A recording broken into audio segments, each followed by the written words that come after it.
पूर्णांकों से संबंधित दैनिक जीवन की समस्याएं। इसको 3 भागों में चित्र के द्वारा बताया गया है। पहला समुद्र तल, यानी समुद्र तल के पानी के अंदर जाने पर जो मान लिया जाएगा वो ऋणात्मक, और पानी के ऊपर हवा में जाने पर उसका मान धनात्मक।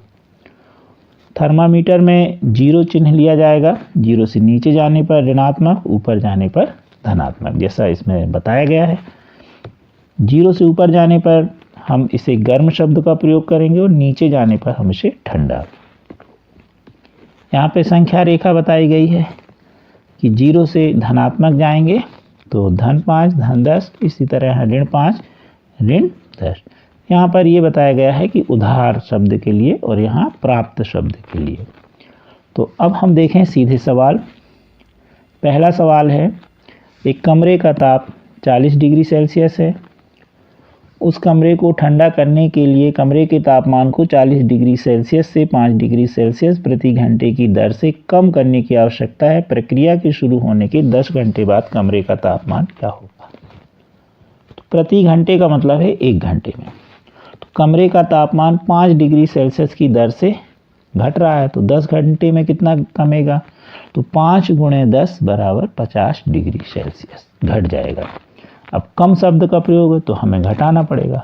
तो 10 घंटे बाद कमरे का तापमान क्या होगा? तो पहले था 40, अब घट गया कितना? 50। तो 40 में से हम 50 को घटाएंगे तो मिलेगा -10 डिग्री सेल्सियस, यानी कमरा ठंडा हो जाएगा क्योंकि ऋण चिन्ह लग गया। दूसरा प्रश्न है, एक समय ऑस्ट्रेलिया में सबसे कम दर्ज तापमान 9 डिग्री सेल्सियस था। उसी समय अंटार्कटिका ऑस्ट्रेलिया से 5 गुना ज़्यादा ठंडा था। अंटार्कटिका का तापमान क्या होगा? तो सबसे पहले देखें ऑस्ट्रेलिया का कितना है? 9 डिग्री सेल्सियस। अब प्रश्न अनुसार अंटार्कटिका का तापमान कितना? 5 गुना कम। तो 5 का हम इसमें गुणा कर देंगे 5 में, तो 5 × 9 = 45 डिग्री सेल्सियस, यानी अंटार्कटिका का तापमान 45 डिग्री सेल्सियस होगा, यानी ठंडा होगा।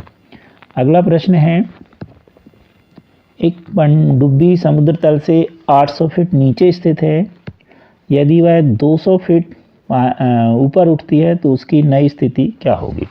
तो सबसे पहले देखें कि समुद्र तल से पानी के अंदर पनडुब्बी कितने नीचे है? 800 फीट। अब कितने फीट ऊपर आ गई उसके बाद? 250 फीट।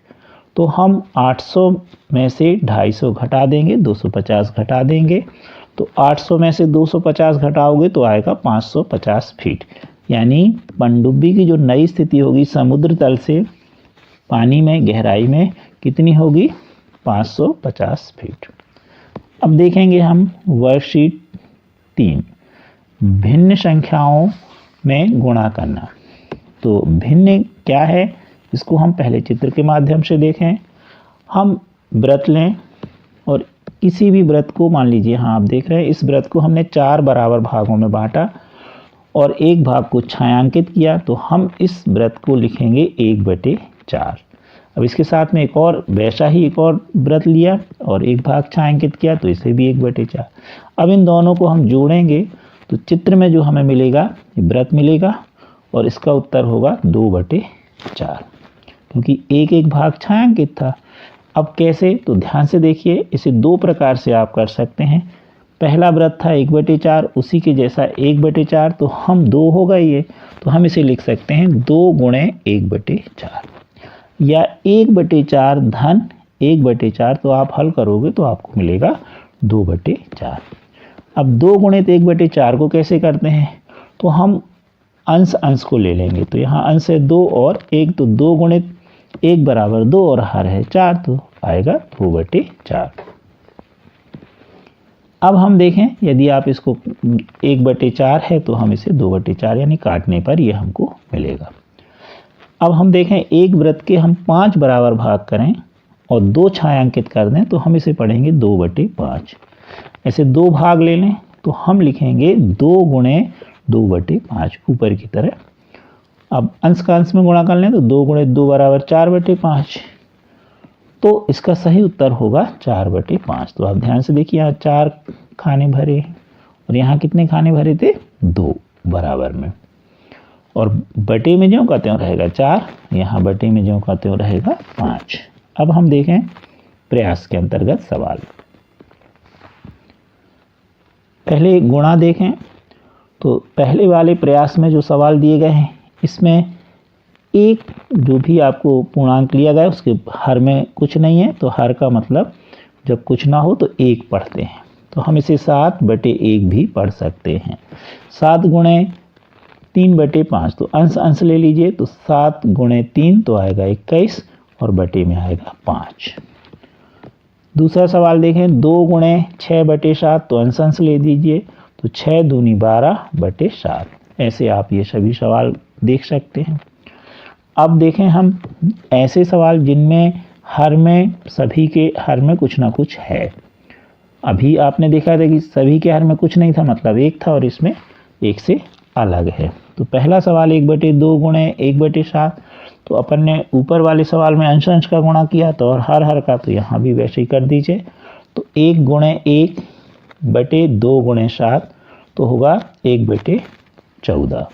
इसी तरह 3/5 गुणे 7/8, तो 3 गुणे 7 अंश हो जाएगा, अंश में गुणा, और हर का होगा 5 गुणे 5, तो बटे में आ जाएगा 5 गुणे 8, तो आ जाएगा 21/40।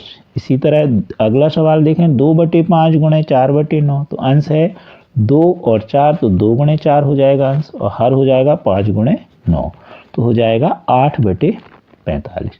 तो ऐसे ये सभी सवाल आप ध्यान से कर सकते हैं।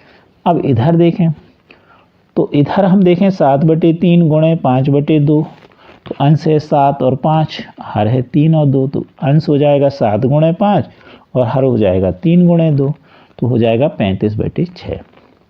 अब यहाँ थोड़ा सा आपको ध्यान से देखिएगा, ये जितने भी आपके भिन्न लिए गए हैं इन सभी भिन्नों में अंश हर से छोटा है, और इस तरफ जितने भी भिन्न लिए गए हैं इनमें अंश हर से बड़ा है। यहाँ पर ध्यान रखें केवल एक सवाल को छोड़कर, यानी ये जो चौथा सवाल है इसको आप छोड़ दीजिएगा, इसको इस तरफ रखना चाहिए था लेकिन नहीं रखा शायद धोखे से।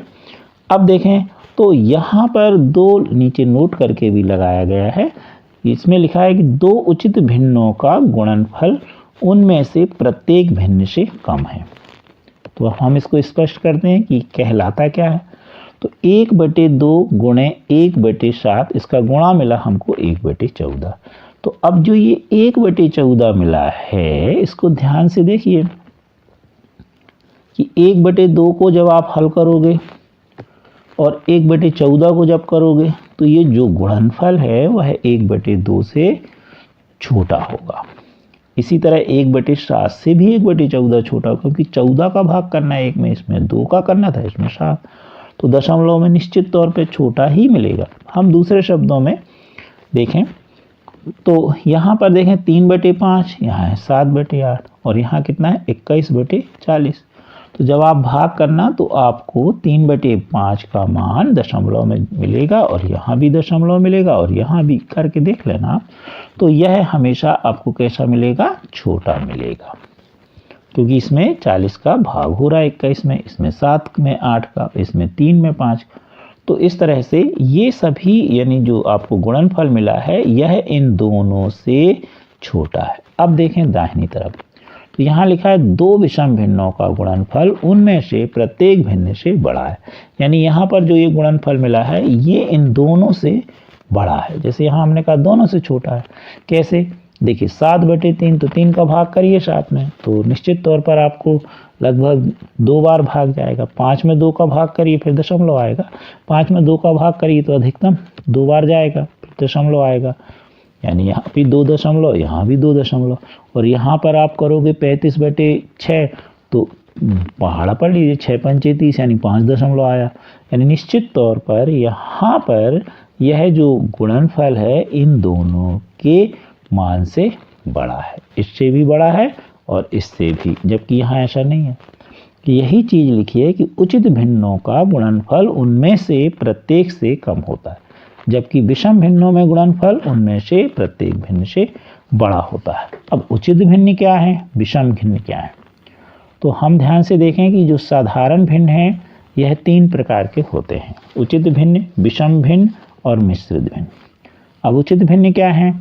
वह भिन्न जिसमें अंश उसके हर से छोटा होता है, वह उचित भिन्न कहलाता है। जैसे देखिए 2/3, 5/7, तो इसमें अंश क्या है? हर से छोटा है, तो इसलिए दोनों भिन्न कैसे हैं? उचित भिन्न। अब देखें हम विषम भिन्न, वह भिन्न जिसमें अंश उसके हर से बड़ा होता है। तो आप ध्यान से देखिए 7/3 और 9/4 में अंश जो है 7 3 से बड़ा है, 9 4 से बड़ा है, तो ये विषम भिन्न कहलाएंगे। तीसरा है मिश्रित भिन्न, ऐसी भिन्न जिसमें एक पूर्णांक होगा, पूर्णांक मतलब आप जानते हैं पूर्णांक संख्याएं, और एक कैसा होगा? उचित भिन्न होगा। दोनों को मिलकर के जो बनेगा वह मिश्र भिन्न होगा। जैसे देखें 4 सही 2/3, तो 4 एक पूर्णांक होगा और 2/3 क्या होगा? एक उचित भिन्न या भिन्न। तो यह हो गया 4 सही 2/3 एक मिश्र भिन्न।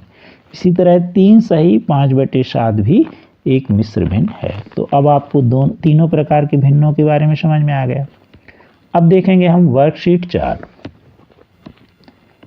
जैसे आपने वर्कशीट अभी इसके पहले देखी, तो यहाँ पर भी इसको आप ध्यान से देखिए, वृत्त बना है और इसके 4 भाग किए गए हैं और प्रत्येक भाग को 1/4 1/4 1/4 लिखा गया।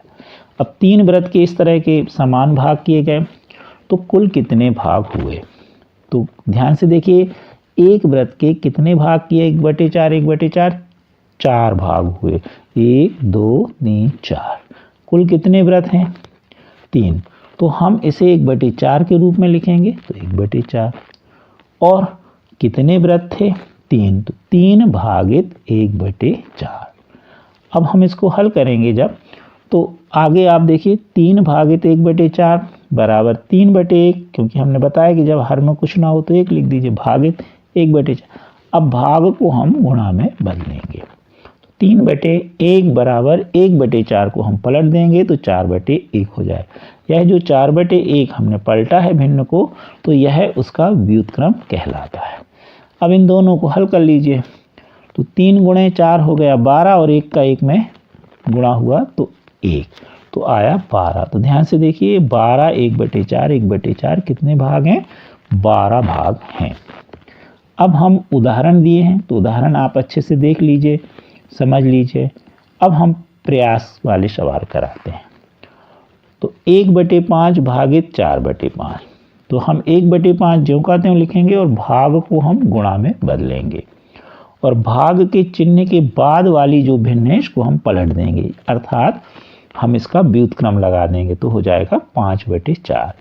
अब हम गुणा कर लेंगे, 1 का गुणा 5 में होगा तो 5 और 5 का गुणा 4 में होगा तो 20। अंश का अंश में गुणा और हर का हर में गुणा, अभी थोड़ी देर पहले आपने वर्कशीट में देखा। अब देखें 5/7 भागित 6, तो 6 था यहाँ पर प्रश्न में, तो हम 6/1 लिख लेंगे अपने समझने के अनुसार। तो हम 5/7 तो ज्यों का त्यों लिखेंगे और भाग को हम गुणा में बदलेंगे, तो 6/1 था तो क्या हो जाएगा? 1/6। अब अंश का अंश में गुणा कर लीजिए, तो 5 एकम 5 7 6 42, तो 5/42। तो यहाँ पर ध्यान रखना है कि जो पुस्तिका है उसमें 6 लिखा है, आप 6 के बटे में 1 लिख लें, जहाँ भी बटे में ना लिखा हो तो आप लिख लिया करो 1। तीसरा सवाल है 5 सही 1/6 भागित 9/2। तो पहले हम इस मिश्र भिन्न को तोड़ लें, तो 6 पंचे 30 और 1 31, 31/6 आ गया। अब भाग को हम गुणा में बदलेंगे, तो भाग के बाद वाली भिन्न क्या करेंगे? पलट देंगे, अर्थात व्युत्क्रम, तो हो जाएगा 2/9। अब अंश का अंश में गुणा कर लीजिए, तो 31 का 2 में गुणा हुआ तो 62 और 6 का गुणा 9 में हुआ तो 54। तो इस तरह से आप भाग के निशान को गुणा में बदलने पर भाग के बाद वाली भिन्न पलट जाएगी, अर्थात उसका व्युत्क्रम हो जाएगा, और फिर सामान्य नियम के अनुसार आप गुणा कर दीजिएगा, आपका उत्तर आ जाएगा। हमें विश्वास है कि आपको ये चारों वर्कशीट समझ में आ गई होंगी। आप हमारे चैनल को शेयर सब्सक्राइब अवश्य कीजिए। Thank you.